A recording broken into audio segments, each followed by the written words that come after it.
People hear the phrase litigation privilege and assume it works like a force field, that if there's a lawsuit somewhere in the background, everything they say is protected. That's not how it works. Litigation privilege protects specific statements made inside actual legal proceedings, and only when those statements are relevant to resolving the dispute. It exists so lawyers and parties can speak candidly to the court, without fear that every sentence becomes a separate lawsuit. It does not protect everything said near a conflict. It does not protect commentary, repetition, or public storytelling. Privilege protects the process, not the person. This is not a loophole. It's a narrow rule with very clear edges. Public statements are not covered by litigation privilege. One of the fastest ways to lose litigation privilege is to step outside the legal process and start talking publicly.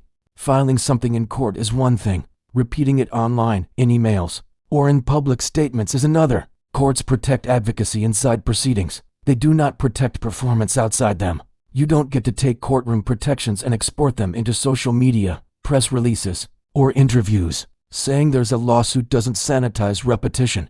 It doesn't convert publication into privilege. The moment a statement leaves the process, the protection usually ends. Litigation privilege stays in court. It does not travel with you.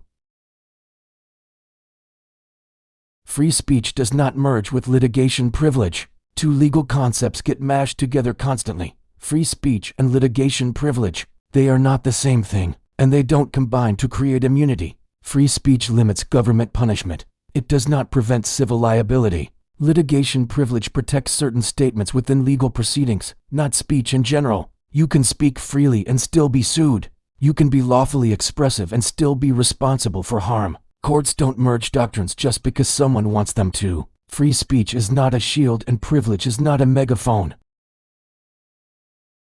Why privilege collapses when it's abused? Litigation privilege isn't indestructible. It only exists as long as it serves its purpose. Relevance matters. Context matters.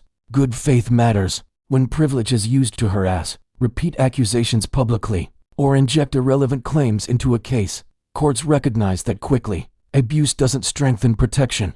It destroys it. Judges are allowed to ignore arguments that don't advance resolution. When privilege stops serving the process, courts remove it, calmly and efficiently. Privilege is conditional. Push it past its function, and it collapses.